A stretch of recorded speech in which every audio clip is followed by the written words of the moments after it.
दोस्तों कैसे हैं आप सब। तो आज देखो भाई, हमको सीआरओ पढ़ाना है पूरा बढ़िया से, क्योंकि कल एग्जाम है। ठीक है, ऐसी टाइमर ऐसी 555 जो है वो आ जाएगा आपको। ठीक है, बस थोड़ा सा धैर्य रखोगे। कैथोड रे ऑसिलोस्कोप, जिसको सीआरओ बोलते हैं, इसमें आपको क्या पूछेगा, block diagram, principal and working पूछेगा। ठीक है, तो आपको करना क्या है, सबसे पहले एक इंट्रोडक्शन देना है जो कि ये लिखना है। इसके बाद इसका ब्लॉक डायग्राम बनाना है जो इसके बाद बताने वाले हैं, और हम यहाँ पर डायरेक्ट वर्किंग बताएंगे। ठीक है, आपको करना क्या है, आपको करना प्रत्येक अलग अलग पार्ट का अलग अलग डिस्क्रिप्शन लिखना है, कम से कम 4-5 लाइन हर एक पार्ट का लिखना है। इसके कारण पेज भी भर जाएगा और नंबर कटने का चांस नहीं रहेगा। ठीक है, तो सबसे पहले ध्यान में रखोगे कि ये है क्या, तो एक ऐसा इंस्ट्रूमेंट है, इलेक्ट्रॉनिक इंस्ट्रूमेंट है, use to obtain the display, visual display of electrical signal. कोई सिग्नल भेज रहे हैं तो उसका विजुअल डिस्प्ले जो होगा वो एक कैथोड रे ऑसिलोस्कोप में ही होता है। मतलब जो हम सिग्नल भेज रहे हैं वो सिग्नल इस तरह चलते हुए दिखता है कहीं कोई स्क्रीन पर, तो वो स्क्रीन क्या है, कैथोड रे ऑसिलोस्कोप है। एंड मीजरिंग, और इसका यूज होता है मीजरिंग, मापने में एम्पलीट्यूड ऑफ सिग्नल, सिग्नल का एम्पलीट्यूड में, फ्रीक्वेंसी में, टाइम पीरियड में, वेवलेंथ में, ये सब मापने में। इसके बाद अगर आप ट्रांजिस्टर है, एम्पलीफायर है, तो उसका अपना खुद का वैल्यू मापने में भी इसका यूज होता है। It can also be use to measure phase difference between two electrical signal, electronic signal, दो इलेक्ट्रॉनिक सिग्नल का बीच में जो फेज डिफरेंस है उसमें भी इसका यूज होता है।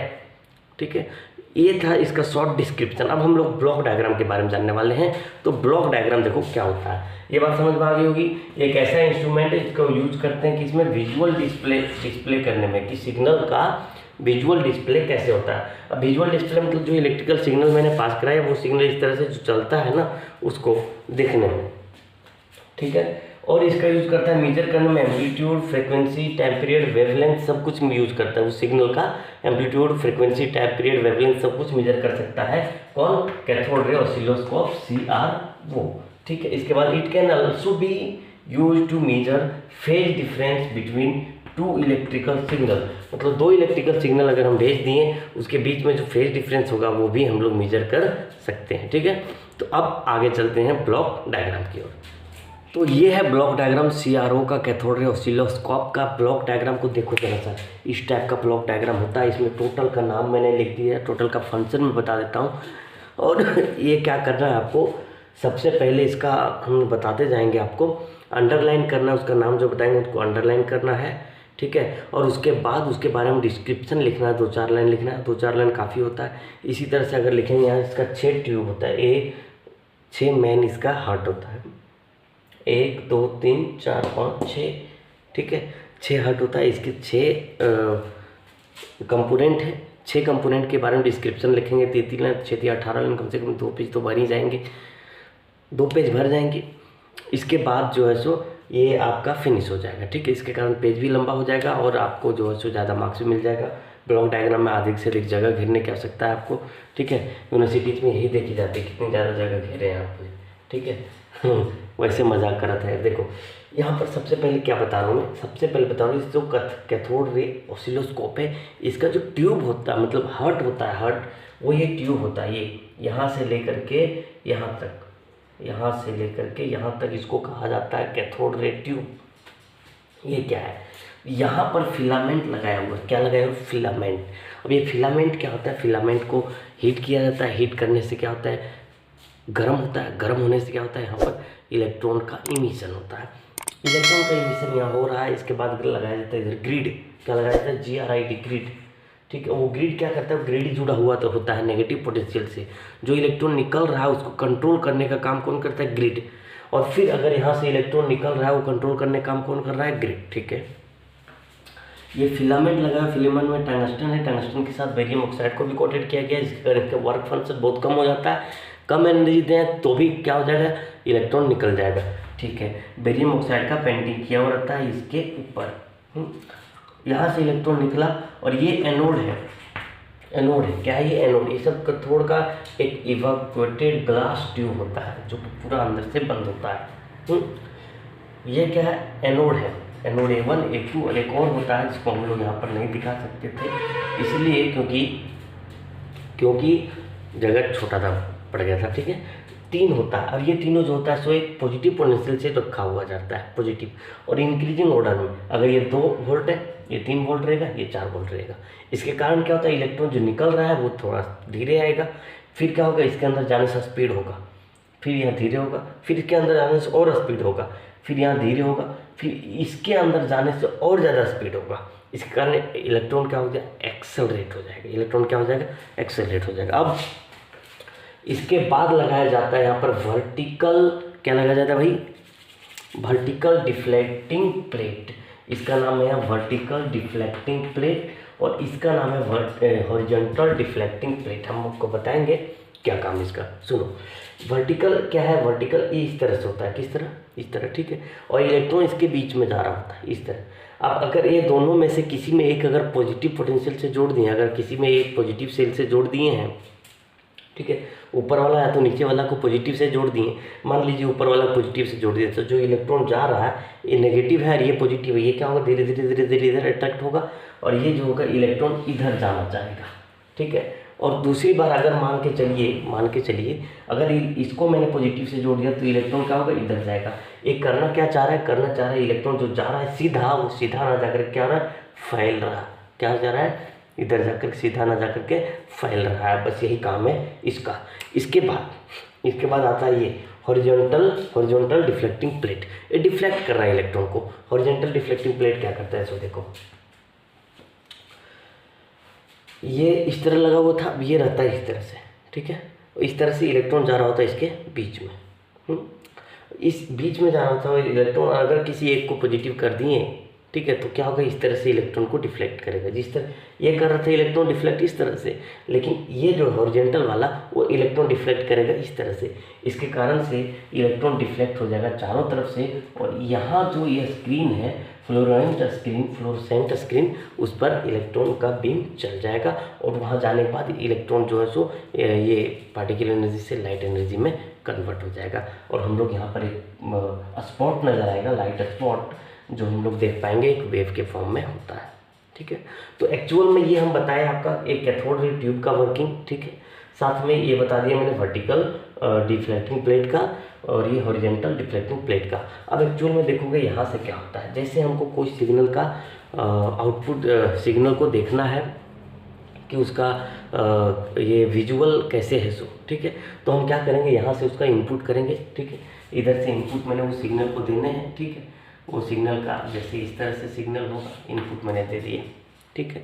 इनपुट यहाँ पर देने से क्या होगा, वर्टिकल एम्पलीफायर अगर इसकी एनर्जी कम है तो इसको एम्पलीफाई करेगा, एनर्जी इसका बढ़ा देगा।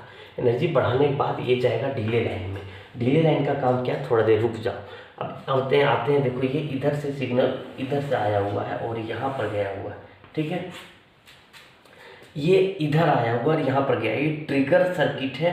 और ट्रिगर सर्किट क्या करता है, ट्रिगरिंग सिग्नल को प्रोड्यूस करता है, ट्रिगरिंग सिग्नल को प्रोड्यूस करता है अपने से, ठीक है, जिसके कारण से इसकी स्पीड और ज़्यादा बढ़ जाती है, ठीक है। और ये टाइम बेस्ड जनरेटर जो है ये साउटूथ वेव को फॉर्मेट करता है।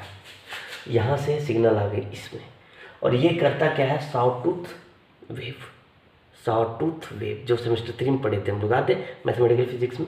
साउटूथ वेव टाइम बेस्ड जनरेटर है जो है वो प्रोड्यूस करता है साउटूथ वेव। किसका, ये ट्रिगरिंग सिग्नल का साउटूथ वेव प्रोड्यूस करता है। अब साउटूथ वेव किस तरह होता है, इसकी देखो, ये अगर वोल्टेज और टाइम के साथ में इसको बनाया जाए तो ये इस तरह से ग्राफ बनता है साउटूथ वेव का। एक समय बिल्कुल जीरो, एक समय मैक्सिमम, एक समय बिल्कुल जीरो, एक समय मैक्सिमम, एक समय बिल्कुल जीरो, एक समय मैक्सिमम, ठीक है। वोल्टेज एक समय जीरो, एक समय मैक्सिमम, एक समय जीरो, एक समय मैक्सिमम, एक समय जीरो, एक समय मैक्सिमम, ठीक है। ऐसा इंसिडेंट इसमें आते रहता है। तो ये साउटूथ वेव यहाँ क्रिएट हुआ, इसके बाद चल जाता है ये वेव क्रिएट होने के बाद। यहाँ देखिए 2 तरह का वेव है, एक साउटूथ वेव और एक साइनोसॉइडल वेव। साइनोसॉइडल वेव जो क्या किया मैंने, इनपुट किया, और साउटूथ वेव जो कौन प्रोड्यूस किया, टाइम बेस्ड जनरेटर प्रोड्यूस किया। अब ये टाइम बेस्ड जनरेटर साउटूथ वेव को प्रोड्यूस करने के बाद ये चला जाता है हॉरिजॉन्टल एम्पलीफायर में, मतलब जो कुछ भी थोड़ा सा एनर्जी कम है उसको एनर्जी एम्पलीफाई कर देगा। और ये जाता कहाँ पर है, हॉरिजॉन्टल डिफ्लेक्टिंग प्लेट के पास, ठीक है। मतलब एक वेव इधर से चला गया और दूसरा एक वेव तो ये चला गया कौन, साउटूथ वेव, और दूसरा इधर से कौन आया है, साइनोसॉइडल वेव। जो ये डिले लाइन है, डिले लाइन का क्या काम है वो देखेंगे हम, थोड़ा सा रुकने बोले थे वहाँ पर, देखो ध्यान से। डिले लाइन का काम बहुत बढ़िया है कि अगर हम यहाँ पर क्या करेंगे, सिग्नल भेजेंगे और सिग्नल सटाक से यहाँ आ जाएगा, और ये वर्टिकल डिफ्लेक्टिंग प्लेट है, और अगर इधर से सिग्नल आ रहा है, इधर से सिग्नल आ रहा है और ये झटाक से यहाँ पर आ जाएगा, ठीक है। तो दोनों जो है सो एक साथ आना चाहिए, लेकिन होता क्या है कि ये तुरंत आ जाएगा, लेकिन चूंकि इधर से इसको घूमने में यहाँ पर थोड़ा सा टाइम लगेगा, यहाँ पर थोड़ा सा टाइम लगेगा, ये तीनों में टाइम लगेगा, तो ये लेट से जाएगा ये सिग्नल, और ये वाला सिग्नल जो है सो जल्दी आ जाएगा। क्योंकि हमको क्या करना है, दोनों को एक साथ लाना है, तो एक साथ अगर सिग्नल को ले जाना है यहाँ से और यहाँ से सिग्नल को एक साथ ले जाना है, तो हमको यहाँ डिले लाइन लगाना पड़ा, जो क्या करता है, टाइम को मैनेज करने का काम करता है, कि जितना देर इधर से ये जाने में लगाएगा यहाँ तक, उतना देर ये रुक करके रखेगा, अपने आप को सिग्नल को रोक के रखेगा, फिर तुरंत जाएगा, और ये दोनों एक साथ यहाँ मिलेगा, जिसके कारण जो इलेक्ट्रॉन इधर से आ रहा है वो डिफ्लेक्ट करेगा चारों तरफ से, ठीक है, और स्क्रीन पर जाएगा। ये फ्लोरेंस स्क्रीन है जो फॉस्फर का होता है, ठीक है, और यहाँ पर एक स्पॉट नज़र आएगा, जिसके कारण से हम लोग ये देख सकते हैं, ठीक है, इस टाइप का स्पॉट नज़र आएगा। और यहाँ से हम लोग क्या कर सकते हैं कि इसका विजुअल तो नज़र आ गया, सिग्नल का विजुअल किस तरह से, दूसरी यहाँ से हम लोग इसका फ्रीक्वेंसी भी निकाल सकते हैं, वेवलेंथ भी निकाल सकते हैं, और इसका तरह तरह का कुछ भी चीज़ निकाल सकते हैं। अब एक्चुअल में एक चीज़ और बच गया, इसमें क्या होता है, कोटिंग किया हुआ है। इसमें क्या होता है, कोटिंग किया होता है। वो कोटिंग का क्या काम है वो सुनोगे। जब कभी भी क्या होता है, इधर से इलेक्ट्रॉन जा रहा है, तो ये इलेक्ट्रॉनिक एनर्जी जो है ना, वो तुरंत लाइट एनर्जी में नहीं कन्वर्ट हो पाता है। तो कुछ कुछ हो जाता है, कुछ कुछ जो होता है सो नया इलेक्ट्रॉन को फॉर्मेट कर लेता है, या कोलाइड करके या वह से, ठीक है। तो उसको एब्जॉर्व करने का काम करता है कौन, ये, ठीक है। यहाँ पर जो कोटिंग किया हुआ रहता है वो, ठीक है, ये क्या है, विल्ड, ठीक है। तो याद रहेगा इस तरह से इसका वर्किंग है, ठीक है। वर्किंग में आपको ध्यान में रखने की आवश्यकता है, इन सब का फंक्शन लिखना होगा। इसका नाम है कैथोड रे ट्यूब, जिसमें फिलामेंट होता है, ग्रिड होता है। ग्रिड का काम होता है पोटेंशियल, ये इलेक्ट्रॉन जो निकल रहा है फिलामेंट से, उसको कंट्रोल करने का काम होता है। और फिलामेंट में कोटिंग किया हुआ रहता है, किसका कोटिंग किया रहता है, बेरियम ऑक्साइड का, क्योंकि बेरियम ऑक्साइड का वर्क फंक्शन बहुत कम होता है, जो इलेक्ट्रॉन का इमिशन तुरंत करवा सकता है, ठीक है। इलेक्ट्रॉन का इमिशन जैसे हुआ, ग्रिड क्या हुआ, नेगेटिव पोटेंशियल अप्लाइड है, ये क्या करेगा, कंट्रोल करेगा कुछ इलेक्ट्रॉन्स को, ज़्यादा नंबर ऑफ इलेक्ट्रॉन को। अगर आपको ज़्यादा इलेक्ट्रॉन चाहिए तो इस पर नेगेटिव पोटेंशियल जो ग्रिड में लगाए हैं उसको बढ़ा दीजिए, ठीक है। तो क्या होगा, यहाँ पर आ जाएगा इलेक्ट्रॉन, और ये इलेक्ट्रॉन सीधा जाएगा इसमें। अब ये इलेक्ट्रॉन इसमें जा रहा है, ये अंदर से हॉलो है, क्या है ये एनोड है, जो कि अंदर से क्या है, हॉलो है, अंदर से हॉलो है, साथ में ये तीन है। ये तीनों क्या है, इंक्रीजिंग पोटेंशियल, इंक्रीजिंग वोल्टेज के साथ में, अगर ये 2 वोल्ट का, ये 10 वोल्ट का, ये 15 वोल्ट का है, ठीक है, मतलब इंक्रीजिंग वोल्टेज में अटैच किया हुआ है, ठीक है। अब ये इसमें जा रहा है, इसमें इलेक्ट्रॉन जा रहा है, ठीक है। यहाँ पर क्या होगा, इसका स्पीड बढ़ जाएगा, फिर निकलेगा स्लो हो जाएगा, फिर इसके अंदर जाएगा तो और बढ़ जाएगा, फिर निकलेगा थोड़ा स्लो होगा, फिर और बढ़ जाएगा। इसके कारण इलेक्ट्रॉन क्या हो रहा है, इलेक्ट्रॉन एक्सेलरेट कर रहा है। जब भी इलेक्ट्रॉन एक्सेलरेट करता है तो क्या करता है, इलेक्ट्रोमैग्नेटिक वेव का फॉर्मेशन करता है, यहाँ जाएगा, और ये क्या होगा, ये इलेक्ट्रॉन आ रहा है, और इसको ये लगा दिया मैंने वर्टिकल डिफ्लेक्टिंग प्लेट। ये वर्टिकल डिफ्लेक्टिंग प्लेट क्या होता है, अगर किसी भी एक प्लेट में पॉजिटिव पोटेंशियल जुड़ा हुआ है तो ये क्या करेगा, इलेक्ट्रॉन उधर अट्रैक्ट हो जाएगा, और अगर इलेक्ट्रॉन क्या हो गया, इधर ये इलेक्ट्रॉन है, मान लीजिए मेरा चौक इलेक्ट्रॉन है, इसमें पॉजिटिव पोटेंशियल अप्लाइड है, तो पॉजिटिव और नेगेटिव क्या होगा, इधर अट्रैक्ट होगा, और अट्रैक्ट होकर के इधर जाएगा, उसी तरह इधर जाएगा, और ये क्या करेगा, ये भी पूरे के पूरे स्क्रीन पर क्या होगा, इलेक्ट्रॉन को भेजना चाहेगा in the form of wave. अब पूरा इलेक्ट्रॉन इस पर चला जाएगा तो एक स्पॉट नज़र आएगा, जिसके हमको ये वेव का विजुअल नज़र आ जाएगा, ठीक है। दूसरी बात रही इसका फंक्शन, वर्टिकल एम्पलीफायर जो इनपुट दे रहे हैं उसका अगर कुछ कमी है, इनपुट में अगर कुछ कमी है, जैसे क्या कमी हो सकता है सर, इनपुट में कमी हो सकता है आपका ये, इसका अगर फ्रीक्वेंसी कम है तो फ्रीक्वेंसी को बढ़ा देगा, ठीक है। और फ्रीक्वेंसी बढ़ाने के बाद डिले लाइन में जाएगा, डिले लाइन क्या करेगा, इस सिग्नल को स्टॉप करके रखेगा थोड़ा देर, जब तक कि इधर से प्रोसेसिंग ना हो जाए, ठीक है। अब यहाँ से आएगा एक ट्रिगर सर्किट में। ट्रिगर सर्किट क्या करता है, एक ट्रिगरिंग सिग्नल को क्रिएट करता है, प्रोड्यूस करता है अपने से, जो कि स्पीड होता है बहुत ज़्यादा। अब टाइम बेस्ड जनरेटर क्या करता है, सॉटूथ वेव को जनरेट करता है, ठीक है, सॉटूथ वेव को जनरेट करता है। तब तक इसमें हो सकता है कि इसका एनर्जी कम हो गया, इसीलिए हॉरिजॉन्टल एम्पलीफायर को लगाया जाता है। और ये horizontal amplifier horizontal deflecting plate से जुड़ा हुआ है, और ये वर्टिकल एम्पलीफायर एक्चुअल में जुड़ा हुआ किससे, वर्टिकल डिफ्लेक्टिंग प्लेट से। अब ये यहाँ से जुड़ा हुआ है, अब ये इलेक्ट्रॉन को किया और इसके बाद इसका कहानी आपको पता है। ठीक है, तो ये था, आई थिंक सो आपको समझ में आया होगा। ठीक है, तो आज का लेक्चर यहीं समाप्त करते हैं। ठीक है, कल का एग्ज़ाम अच्छे से देना और ज़रूर उनको कमेंट करके बताना एग्ज़ाम कैसा गया। ठीक है।